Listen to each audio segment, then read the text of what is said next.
નમસ્કાર, મંતવ્ય ન્યૂઝમાં આપનું સ્વાગત છે અને હું છું આપની સાથે હિરલ.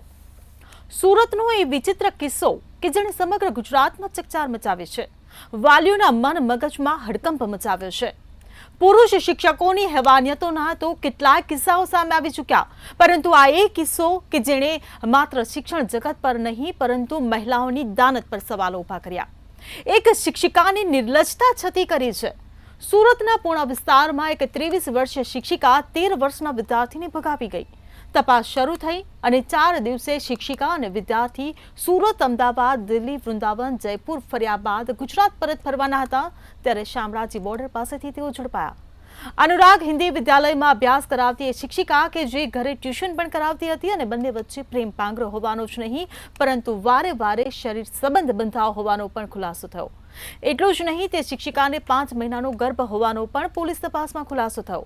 તેણે કબૂલાત કરી કે આ ગર્ભ બીજા કોઈનો નહીં પરંતુ તે 13 વર્ષીય વિદ્યાર્થીનો છે જેને તે ભગાડી ગઈ હતી. મેડિકલ રિપોર્ટમાં એ ખુલાસો થયો કે તે 13 વર્ષનો સગીર પિતા બનવા માટે સક્ષમ છે. સમાજ તેમની આ વાતને, તેમની આ હરકતને સ્વીકારશે નહીં તેવી બીકના મારીએ ભાગી જવાનો અને એક અલગ દુનિયા વસાવવાનો પ્લાન ઘડી નાખ્યો અને ફૂલ પ્લાન કરીને ઘરેથી ભાગી ગયા. કઈ દિશામાં જઈ રહ્યા છીએ એ જ નથી સમજાતું. શિક્ષણ પર સવાલ કરવા, શિક્ષિકા પર સવાલ કરવા, સમાજ પર સવાલ કરવા કે સંસ્કારો પર સવાલ કરવા કે પછી સવાલ કરવા સામાજિક વ્યવસ્થા પર કે આસપાસમાં રહેલા પારિવારિક વાતાવરણ પર. શિક્ષિકા વિરુદ્ધ ભારતીય ન્યાય સંહિતાની કલમ 137(2) અંતર્ગત ગુનો નોંધાઈ ચૂક્યો છે.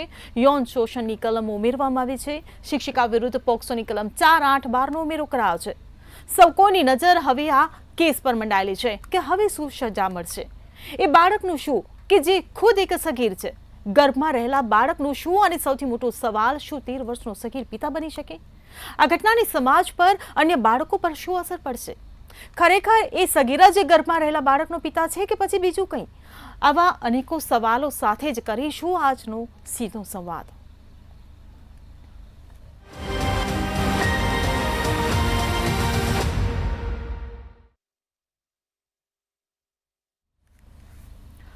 તો ચર્ચામાં આપણી સાથે જોડાઈ ગયા છે ડોક્ટર ઇતિ શુક્લા કે જેઓ એક સાયકોલોજિસ્ટ છે. આ સાથે જ પિયુષ સુથાર આપણી સાથે જોડાયા છે કે જેઓ સામાજિક કાર્યકર છે. આપ બંને મહાનુભાવોનું મંતવ્ય ન્યૂઝમાં સ્વાગત છે. ઇતિબેન, મારો પહેલો સવાલ આપને કે જે પ્રકારે આ ઘટના સામે આવી, એક 13 વર્ષના બાળકને એક શિક્ષિકા ભગાડી જાય, તેમની બંનેની વચ્ચે શરીર સંબંધ બંધાય અને પ્રેગ્નન્સીની વાત જ્યારે આવે, એ બાળક, એ શિક્ષિકાના ગર્ભમાં રહેલું બાળક બીજા કોઈનું નહીં પણ એ 13 વર્ષના સગીર દીકરાનું છે. સમગ્ર ગુજરાતને વિચારતું કરી મૂક્યું છે, ચિંતામાં મૂકી દીધું છે આ સવાલે કે 13 વર્ષનો સગીર પિતા કેવી રીતે? પહેલાં તો હિરલ, આ એક ખૂબ જ ખરાબ પરિસ્થિતિમાં આપણે ભરાઈ ગયા છે. અત્યારે આપણે જે બાળકો છે અને જે શિક્ષિકા છે, બરાબર, એ બંને, એટલા મારા હિસાબે એઝ અ મનોચિકિત્સક હું તમને કહી કે it is a serious psychiatric disorder અને એ ખૂબ જ ખરાબ કહેવાય. કારણ કે આ નાની ઉંમરમાં જે શિક્ષિકા છે એના મગજમાં આવી રીતે વિચાર આવ્યા કેવી રીતે કે 13 વર્ષના બાળકને એ એવી ખરાબ દ્રષ્ટિએ જોતી હશે અને એને કઈ રીતે એને સિડ્યુસ કર્યું હશે, રાઈટ, કે શારીરિક સંબંધ બનાવવાનું. અને અત્યારે જે ખરી, એટલે તમારી રિપોર્ટ જો ખરી છે કે પિતા બનવાનો છે, તો આમાં તો એવું છે કે હોર્મોનલ ચેન્જીસ તો થતા જ હોય છે, રાઈટ. એ એક ટીનેજર જેવો કે એને શારીરિક રીતે એક્ટિવ થઈ જાય બાળકો તો, કારણ કે અત્યારે આપણે ચાઇલ્ડ પોર્નોગ્રાફી પણ ઇઝીલી અવેલેબલ છે. તો આ જે શિક્ષિકા છે, બધા પ્રશ્નો તો એક શિક્ષિકા ઉપર જ વધારે આવે છે કે એને કેવી રીતે આ બાળકને તૈયાર કર્યું હશે કે આવી રીતે શારીરિક સંબંધ બંધાવવાનું, રાઈટ. બાળકો જે હોય છે એ એના માટે માતા પિતા અને પછી શિક્ષક જે હોય છે એનો રોલ ખૂબ જ ઇમ્પોર્ટન્ટ હોય છે, રાઈટ. અને આ શિક્ષિકાને જે છે એ એના મગજ ઉપર કદાચ એને ફેવરેટ ટીચર હશે, એને જે પેરેન્ટ્સ હશે તે બાળકનો, એને કેટલા વિશ્વાસ હશે એ શિક્ષિકા ઉપર કે એના જોડે એને એટલે શિક્ષા આપવામાં એના પાસે ટ્યુશન કરતા હતા અને ભણતા હતા અને પછી આવી રીતે કરવાનું, it is very bad, right. આ ખૂબ જ ખરાબ કહેવાય.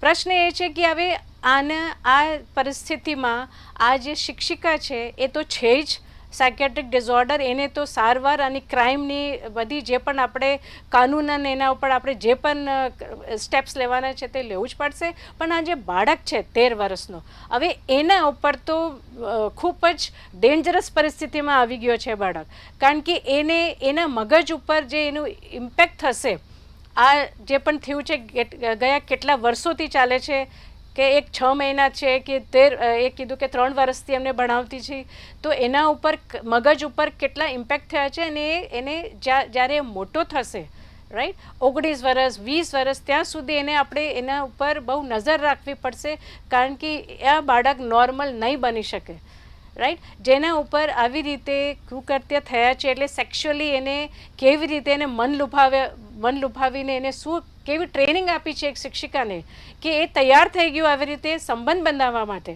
ઓકે, તો આપણે એના ઉપર તો ખાસ ધ્યાન આપવું પડશે કે એને સાયકિયાટ્રિક ટ્રીટમેન્ટ, સાયકોલોજીકલ ટ્રીટમેન્ટ, કાઉન્સલિંગ બધી વસ્તુ લાવવી પડશે, કારણ કે અત્યારે પ્રિવેન્ટિવ મેજર્સ વધારે ઇમ્પોર્ટન્ટ છે. જે થયું એ તો ખરાબ જ છે.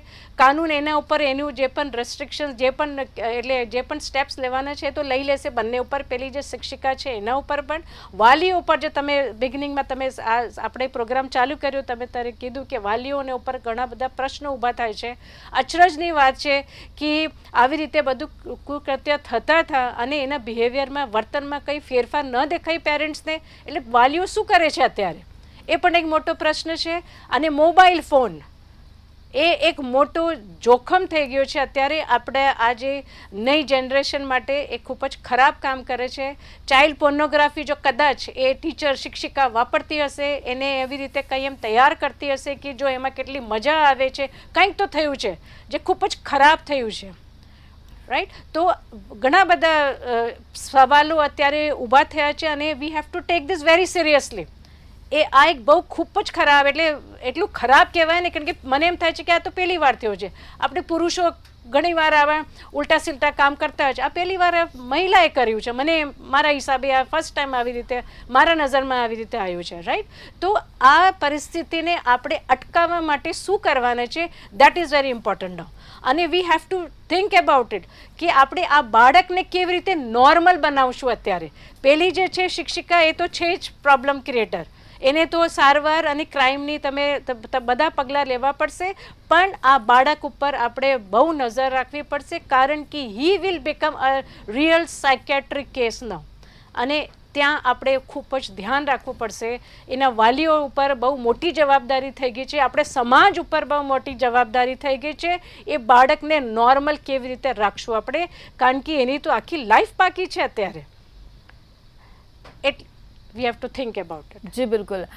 ચર્ચામાં આપણી સાથે જોડાઈ ગયા છે સોનલ વર્મા, કે જેઓ એડવોકેટ છે, અને આ સાથે જ હિરલ જાની આપણી સાથે જોડાયા છે, જેઓ પણ એક એડવોકેટ અને સામાજિક કાર્યકર છે. આ બંનેનું પણ મંતવ્ય ન્યૂઝમાં સ્વાગત છે. પિયુષભાઈ, મારો સવાલ આપને કે કઈ દિશામાં સમાજ જઈ રહ્યો છે? એક સામાજિક કાર્યકર તરીકે આ આખી ઘટનાને આપ કઈ રીતે જોઈ રહ્યા છો?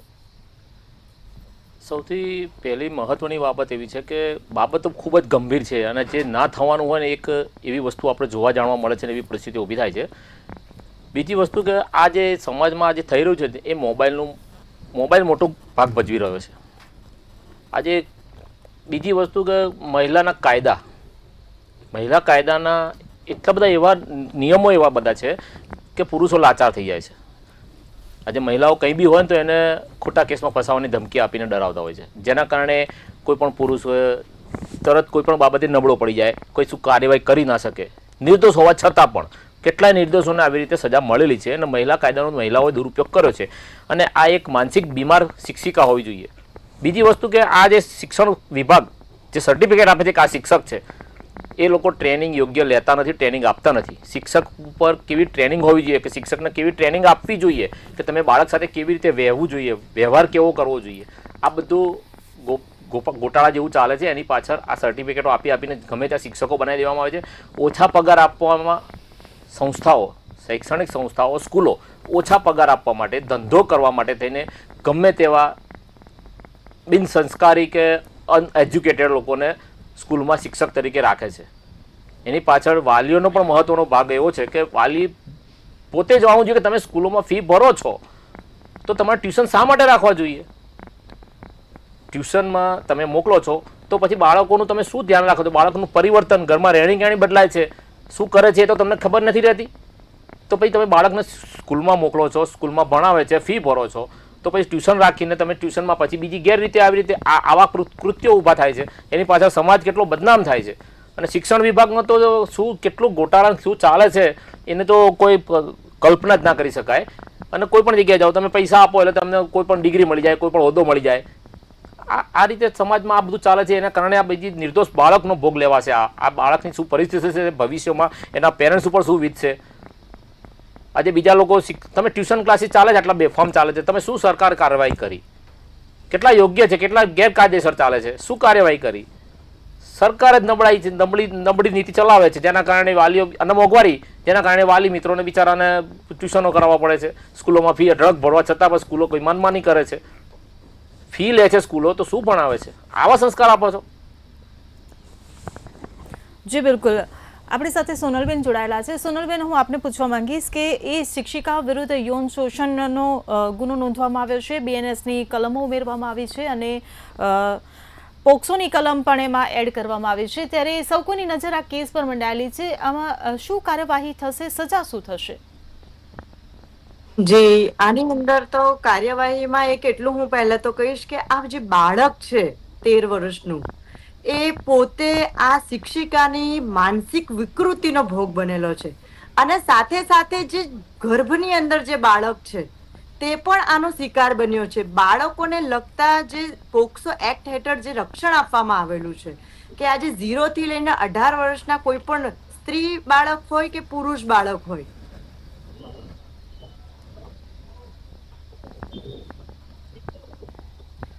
લાગે છે સંપર્ક કપાઈ ગયો છે.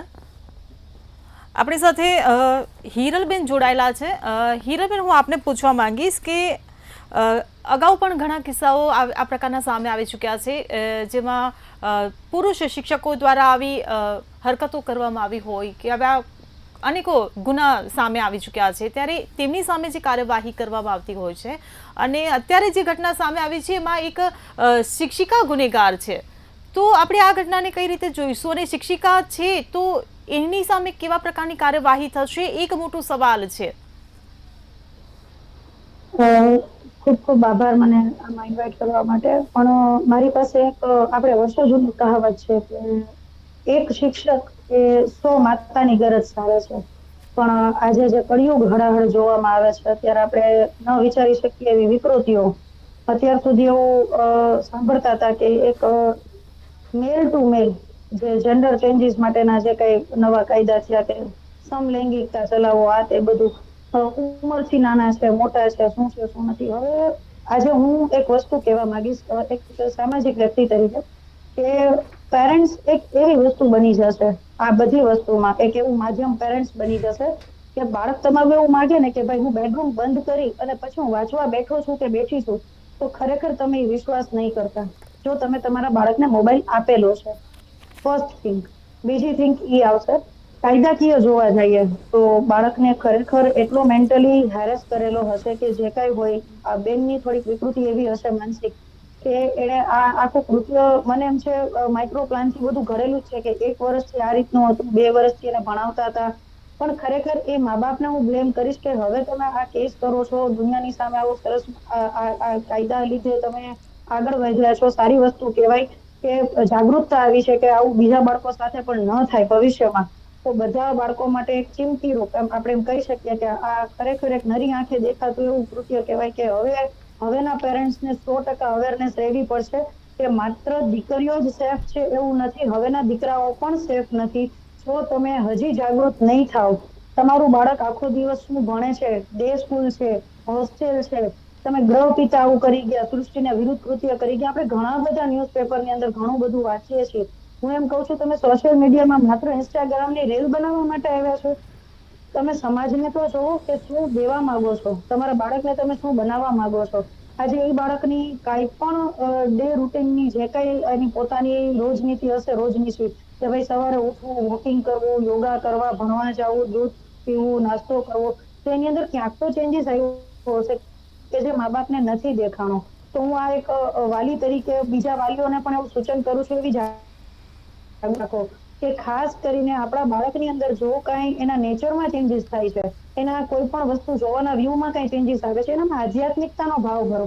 સવારમાં ઉઠીને આપણે કઈ રીતે સૂર્ય નમસ્કાર કરવા, કઈ રીતે આજે આપણે સ્વાધ્યાય પરિવાર છે, બીજા ઘણા બધા એવા સંગઠનો છે જેની અંદર સારામાં સારું આપણું રામાયણ, મહાભારત, ગીતાજી, ભગવદ્ ગીતા જેના શ્લોકનું અધ્યયન થાય છે. બાળકો અહીંયા સુધી કઈ રીતે પહોંચી જાય છે, જો એની જ આપણને ખ્યાલ નથી રહેતો. આજે આ બહુ ખરાબ એક મેસેજ પાસ થયો છે સમાજ માટે કે આજે તો આ બાળક છે, કાલ સવારે આપણા બાળકો નહીં હોય એની તમે ગેરંટી નહીં લઈ શકો. કોઈ પણ શિક્ષક ઉપર આપણે બ્લેમ ન કરી શકીએ, કોઈ પણ સ્કૂલ ઉપર આપણે બ્લેમ ન કરી શકીએ, સરકાર ઉપર બ્લેમ ન કરી શકીએ કે આવું કેમ આણે કર્યું. કારણ કે અત્યારે માનસિક વિકૃતિ જ એટલી ખરાબ થઈ ગઈ છે સમાજની અંદર. હું એમ કહું છું કાયદાકીય બધા જ પગલા લેવાશે, બધી કલમો લાગશે, નોન અવેલેબલ જ છે આની અંદર. જી બિલકુલ સોનલબેન, એડવોકેટ તરીકે હું પણ આ બધી વસ્તુઓ જાણું છું, પણ આ વસ્તુ જરૂરી નથી, પણ આના માટે જાગૃતતા વાલીઓ માટે ખાસ હોવી જરૂરી છે, આવું મારું માનવું છે. જી બિલકુલ સોનલબેન, આપની વાત અધૂરી રહી ગઈ હતી, આપનો જવાબ પૂરો કરશો. જી અધૂરોમાં તો એ છે કે જે હાલમાં જે વિકૃતિના કારણે જે ગર્ભમાં જે બાળક પણ હમણાં રહ્યું છે, તો હાઈકોર્ટ અને સુપ્રીમ કોર્ટ વખતો વખત જ્યારે કોઈ સ્ત્રી ભોગ બને છે ત્યારે ગર્ભ ટર્મિનેશનની મંજૂરી આપે છે. તેવી જ રીતે આ કેસની અંદર એક પુરુષ, એક મેલ બાળક છે, તે આની અંદર ભોગ બનેલું છે. બાળકોને પણ લગતા અમુક કાયદાઓ છે, બાળકોના રક્ષણ માટે પોક્સો એક્ટ બનાવવામાં આવેલું છે. જે ગર્ભમાં રહેલ બાળક છે એના રક્ષણ માટે પણ કાયદાઓ બનાવવામાં આવેલા છે. તો આ જે ગર્ભમાં રહેલ બાળક છે એના પણ કુછ અધિકારો છે, એમના પણ કાયદાઓ છે. તો એ કાયદાઓને ધ્યાનમાં રાખીને જે બાળક છે એ સમાજમાં આવશે તો એની કોઈ એને એક મોરલ વેલ્યુ જે મળવું જોઈએ તે નહીં મળશે. અને આ બાળક જે છે તેની કોઈ મીન્સ એને કોઈ માતા કે પિતા તરીકેનો કોઈ પ્રેમ નથી મળવાનો. તમે સમજો, આની અંદર જે ફરિયાદ થઈ છે, જે કલમો લાગી છે, એ બાળક જ પોતે પિતા બનવા માટે સક્ષમ નથી, તો એ બાળકને કઈ રીતે જન્મ આપી શકશે? તો મારી એવી એ છે કે કાયદો અને કોર્ટ બંને સાથે રાખીને હાલમાં જે માનસિક રીતે વિકૃત છે શિક્ષિકા, એને ગર્ભ ટર્મિનેશન કરાવવું જ જોઈએ. 24 થી લઈને 32 માસ સુધીની કોર્ટ, હાઈકોર્ટ અને સુપ્રીમ કોર્ટે મંજૂરી આપેલી જ છે. તો આ બાળક જન્મ લેશે તો આને સમાજ શું સ્વીકાર નહીં કરશે? કોઈ સમાજ કે કોઈ દેશ કે કોઈ વ્યક્તિ એને સ્વીકાર નથી કરવાનો, અને એને કોઈ સમાજમાં કોઈ એને વેલ્યુ જ નથી રહેવાની. તો એવા બાળકની આપણે જન્મ નહીં આપીને એને અટકાવવું જોઈએ હાલમાં તો. જી બિલકુલ. ઇતિબેન, હું આપને પૂછવા માંગીશ કે આ જે ઘટના સામે આવી એ ઘટના માટે આપ જવાબદાર કોને ગણો છો? મોબાઈલને, પોર્નોગ્રાફી વિડીયોને, સામાજિક વાતાવરણને, કે પછી બંનેની માનસિક પરિસ્થિતિને કે જે માનસિક વિકૃતતાનો બંને ભોગ બન્યા? ઘણા બધા કારણો છે અહીંયા હિરલ, એક કારણ નથી. અપબ્રિંગિંગ કેવી છે, વાલીઓને કેવી રીતે કેટલા ધ્યાન રાખ્યા છે. મોબાઈલ તો છે જ, પેલી જે ચાઇલ્ડ પોર્નોગ્રાફી આવે છે એ પણ. આપણે બધી વસ્તુ આપણે ક્યાં સ્ટેપ્સ લેવાના છે, શું કરવાના છે, કેવી રીતે અટકાવવાના છે, બાળકને જે બીજા બાળકને જન્મ આપવાના છે એ બધા તો આપણે અટકાવવાના છે. એને કોઈ એટલે એની કોઈ ભવિષ્ય નથી અહીંયા, બરાબર? જે પેલી શિક્ષિકા પ્રેગ્નન્ટ થઈ ગઈ છે એને તો એને એબોર્શન કરવું જ પડશે, સરકારને પરમિશન આપવી જ પડશે. જે કાનૂનન જે છે એ તો કરવું જ પડશે. એનાથી મોટો પ્રશ્ન એ આવે છે કે જ્યારે આપણે બધા વાલીઓ આપણે છોકરાઓને શીખવાડવાનું ગુડ ટચ અને બેડ ટચ. મેં દર વખતે જ્યાં પણ મારું સેમિનાર હોય છે હું દર વખતે કહું છું કે તમારા બાળકને સેફ રાખવા માટે તમે એને સક્ષમ કરો. તમે સમાજને કહેશો, બીજાને તમે બ્લેમ આપશો, એનો કોઈ અર્થ નથી. તમારા પોતાને તમારો બાળક 2-2.5 વર્ષનું જ્યારે થઈ જાય ને, બાળક હોય કે બાળકી, માતા પિતા એને સમજાવી શકે છે કે તમારે આ એટલા 1, 2, 3, 4, 5 જગ્યા ઉપર કોઈ તમને અડી નથી શકતા. That is called good touch અને બેડ ટચ. એ આપણે નાનપણથી બાળકને શીખવાડી દેવાનું અત્યારે, કારણ કે આપણે તો ઘરમાં જ બધા શૈતાન બેઠા છે, રાઈટ? અત્યારે શિક્ષિકાને તો બધી લિમિટ ક્રોસ કરી નાખી છે. આપણે તો કેટલા બધા કેસીસ છે અહીંયા, અને એમાં કંઈ છોકરો હોય કે છોકરી એ તો રહ્યું જ નથી અત્યારે. કોઈ પણ એનો ભોગ બનવી શકે. એટલે તમારા છોકરાઓને હોશિયાર બનાવો તમે. બીજી વસ્તુ તો જે થાય છે તો થવાની છે. આપણે ક્યાં શું કેટલી બધી વસ્તુ તમે અટકાવશો? મોબાઈલ ફોનને લઈને આપણે તો કેટલા બધા કેસીસ જોઈ લીધું છે. Child pornography is easily available બધી જગ્યાઓ પર, રાઈટ? અને જે બધા આપણે કહે છે કે પેરેન્ટ્સ, વાલીઓ એ શું કરે છે અને શિક્ષક શું કરે છે સ્કૂલમાં? તમને ખબર નથી પડતી કે તમારો છોકરો શું કરે છે ઘરમાં બેઠીને. એ છોકરોના વર્તનમાં ખરેખર ઘણા બધા ચેન્જીસ થયા હશે પણ વાલીઓને ખબર ન પડી. બરાબર, તો આ બધી જોવાની સખત જરૂર છે કે તમે છોકરા ઉપર નજર રાખો. તમે એને મોબાઈલ આપો છો, ટીવી આપો છો. આપણે ઓનલાઈન સ્ટડીઝ કરવા માંગ્યા છે, અત્યારે ઓનલાઈન પરીક્ષાઓ આવે છે આપણે, પણ ઓનલાઈનમાં બીજી બધી ઘણી બધી વસ્તુઓ આવે છે. એના ઉપર નજર રાખો. તમારા બાળકોને સમજાવો કે સ્ટડીઝ કરવા માટે તમારા પાસે ફોન હશે, ટેબ્લેટ હશે, જે પણ હશે, લેપટોપ હશે તમારી પાસે, પણ ઇટ ઇઝ ઓનલી ફોર તમારા જ્ઞાન, તમારા બુદ્ધિ માટે છે. એમાં તો ઘણી બધી કચરા પણ આવે છે એમાં, તો એ બંને આપણે આપણા ઉપર નહીં લેવાનું હોય. પણ એના માટે વાલીઓને સતત પ્રયાસ કરવું પડશે, કારણ કે આપણે ઘણીવાર એવા કેસીસ જોતા હોય છે, બધા મોબાઈલ ઉપર ગાંડા પડી ગયા છે અત્યારે. નાનો બાળક હોય કે મોટો, બધા આપણે રીલ જોતા હોય છે અત્યારે. તમે જુઓ ને રસ્તા ઉપર 4 મિત્રો બેઠા હોય છે, બધા રીલ જોતા હોય છે, એક જોડે વાતો નથી કરતા, રાઈટ? તો આના ઉપર અત્યારે તૈયારી કરવી પડશે. અને આ જે બાળકનો જો કેસ બન્યો છે, હવે આવી રીતે એ તો બધી લિમિટ ક્રોસ કરી નાખી છે અત્યારે. આ તો બહુ જ ખરાબ, એટલે કુકૃત્યમાં પણ એટલે હાયર લેવલ ઉપર કુકૃત્ય થઈ ગયા છે આ તો આ બાળક ઉપર હું ખરેખર કહું છું હિરલ કે આ બાળક ઉપર આપણે બહુ નજર રાખવી પડશે. એના વાલીઓ ઉપર તો એક મેજર રિસ્પોન્સિબિલિટી થઈ ગઈ છે, આપણી સમાજની એક મેજર રિસ્પોન્સિબિલિટી થઈ ગઈ છે કે આ બાળકને આપણે નોર્મલ બનાવવું પડશે. અત્યારે પેલી જે શિક્ષિકા છે તો she is a gone psychiatry case. એના ઉપર તમારે જે પણ તમને પગલાં લેવાના છે, કાનૂનન, સાયકેટ્રિક, સાયકોલોજીકલ, બધા સારવાર પણ લેવી પડશે. અને એના ઉપર પણ નજર રાખવી પડશે કે બીજા કોઈને આવી રીતે ન કરી શકે. સ્કૂલમાં આપણી એટલી બધી સ્કૂલો ચાલે છે, એટલા બધા ટ્યુશન ક્લાસીસ, ઘરમાં ટ્યુશન ને બધા, એટલે કોને ઉપર વિશ્વાસ રાખવાનું? એટલે તમારા બાળકને સક્ષમ બનાવો, તમારી બાળકીઓને સક્ષમ બનાવો કે તમે આવી રીતે બધાને તમે ક્યાં સુધી પકડી લેશો અને શું કરશો તમે પકડીને. પણ એ તો જો ખરાબ થવાનું તો થઈ ગયું, એના પહેલાં તમારે શું કરવાનું? Teach your children how to protect themselves from all these people who are very dangerous. આ ખતરનાક લોકો જ ફરતા જ, કારણ કે આપણે માથે નથી લખ્યું કે અંદર શું ચાલે છે. કેટલું ખરાબ વિચાર, કેવી વિચાર કેવા હશે પેલી શિક્ષિકાનું, કેવી રીતે કરી શકે આવી રીતે? એ બાળક ઉપર આવી ઈચ્છા કેવી રીતે આવી એને મગજમાં, રાઈટ? તો આપણે બાળકીઓને સમજાવવાની જરૂર છે કે આપણે એને શીખવાડવાનું નાનપણથી. હું એઝ અ સાયકોલોજીસ્ટ કહું છું, 2.5 વર્ષથી 1.5 વર્ષથી જ્યારે તમે એમને માતા પિતા કપડાં પહેરાવતા હોય છે, જ્યારે એને નવડાવતા હોય છે, ત્યારે શીખાઈ દેવાનું કે તારે આ જગ્યા ઉપર કોઈને અડે ના, અને જો કોઈ અડે ભાગી જવાનું, ચીસો પાડવાની, ઘરે આવીને બતાવી દેવાનું કે આ વ્યક્તિ મારી જોડે આવી રીતે કરે છે, અને તમારી પાસે એટલી હિંમત હોવી જોઈએ કે you do confrontation with that person. જી બિલકુલ. પિયુષભાઈ, હું આપને પૂછવા માંગીશ કે આ આખી ઘટના ગુરુ શિષ્યના સંબંધો પર જેણે લાંછન લગાવ્યું, સમાજ પર આ ઘટનાની શું અસર પડશે? કારણ કે અગાઉ પણ સગીરો સાથેના યૌન શોષણના કેટલાક કિસ્સાઓ સામે આવી ચૂક્યા છે, દીકરી હોય કે દીકરો હોય. વાલીઓ અત્યારે ચિંતામાં છે કે હવે પોતાના બાળકને કોના ભરોસે શાળાએ મોકલે. આપણે અગાઉ ઘણા જ કિસ્સા જોયા, બાપ દીકરીના કિસ્સા જોયા છે, સાસુ અને જમાઈના કિસ્સા જોયા, વેવાઈ વેવાણના કિસ્સા જોયા. આટલું બધું જોવા છતાં સમાજને એટલો ખ્યાલ નથી આવતો કે હવે કોના પર ભરોસો મૂકવો. બાળક ક્યાં જાય છે, કોના સાથે સંપર્કમાં છે, શું વાતચીત છે, એને સાંજ પડે શું કામ કર્યું, દિવસે શું પ્રક્રિયા કરી, બધી એ બધું એને પૂછવાનો પણ સમય વાલીને નથી. વાલી મિત્રોએ ખાસ કરીને બાળકોને તો વ્યવસ્થિત ચેક કરીને સ્ટાન્ડર્ડ જગ્યા ઉપર ભણવા મોકલવો છો. તમે ફી ભરો છો, બાજુમાં શિક્ષકો ક્યાં મોકલો છો, બાજુમાં જ શિક્ષક રહે છે, તો પણ તમે નજીકમાં રહે છે તો બાળક ત્યાં જાય છે, આવે છે, એ તમને ખ્યાલ નથી આવતો કે બાળકનું પરિવર્તન બદલાય છે ઘરમાં. માતા પિતાએ ખરેખર આ બહુ મહત્ત્વની બાબત છે આ જાણવું. અને બીજી વસ્તુ કે શિક્ષણની અંદર કાયદાકીય જોગવાઈ શું છે એ બાળકોને બાળ પ્રવૃત્તિમાં કે 18 વર્ષનો થાય કે 20 વર્ષનો થાય ત્યાં સુધીમાં કાયદાકીય જે બાળકોને નીતિ નિયમો છે એ ભણાવવાની ખૂબ જ જરૂરી છે. એ જાગૃતિ લાવવાની જરૂર છે. એના કારણે શું કરવું શું ના કરવું એ બાળકોને ખ્યાલ આવે કે આ કરીશું તો આ ગુનો બનશે, આનાથી સજા થશે. આ વસ્તુનું નોલેજ શિક્ષણ સ્કૂલોમાં પણ જરૂર છે. એવું જ એટલું એક જરૂર નથી કે રોજ સવારે હનુમાન ચાલીસા કરવી, સ્કૂલમાં ભગવાનની પ્રાર્થના કરવી, પાઠ ભણાવવા, સ્કૂલમાં શિક્ષક બાળકોને ઊભા કરીને બધાની વચ્ચે પ્રાર્થના કરાવી કે ધાર્મિક છે, સંસ્કારી છે. આ બધું કરવાથી બાળકો સીધી લાઈને આવશે એ હું નથી માનતો.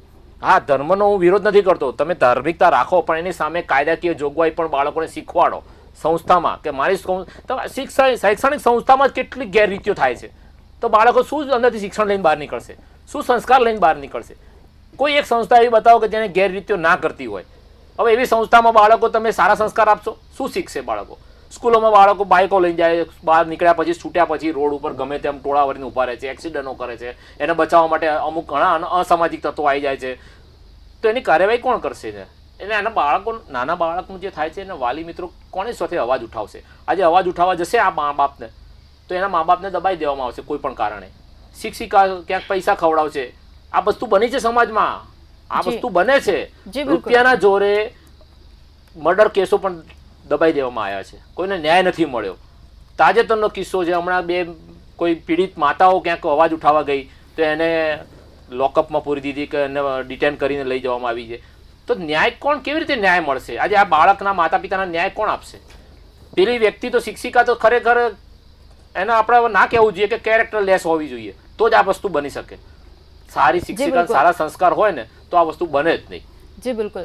અને હજી એક સોરી વિરલ, વિશ્વાસઘાત એનો અર્થ જ એ છે કે તમે જેના ઉપર વિશ્વાસ કરો એ તમારી જોડે ઘાત કરે, બરાબર? તો આપણે બાળકોને નાનપણથી આ બધી વસ્તુ શીખવાડવાની, આ વાત શીખવાડવાની જરૂર છે. અને વાલીઓને ધ્યાન રાખવાનું, તમારે કોઈ ઉપર આટલા વિશ્વાસ નહીં કરવાનું કે તમે એને ઘરે મોકલો છો અને પછી તમે જોવા નથી જતા કે શું થાય છે ઘરમાં.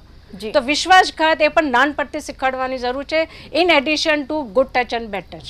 આપણે ઘણીવાર આ અટકાવી શકશું, આવી રીતે ના બને આવા બનાવો. જી બિલકુલ. આપ તમામ મહાનુભાવો અમારી સાથે ચર્ચામાં જોડાયા બદલ આપનો આભાર.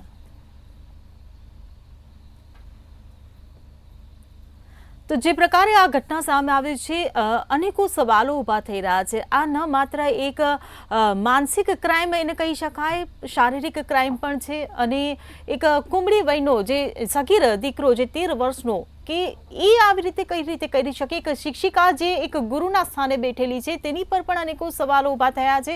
બંનેની માનસિક પરિસ્થિતિ પર સવાલો અનેકો ઊભા થયા છે. ત્યારે હવે જોવાનું રહ્યું કે આ જે એક વિકૃત કિસ્સો જે સામે આવ્યો છે તેની પર કેવા પ્રકારની કાર્યવાહી થાય છે અને બીજા લોકોનામાં આ એક કેવું ઉદાહરણ કાર્યવાહીનું પૂરું પાડવામાં આવે છે. ચર્ચામાં હાલ બસ આટલું જ. વધુ અપડેટ માટે જોતા રહો મંતવ્ય ન્યૂઝ. નમસ્કાર.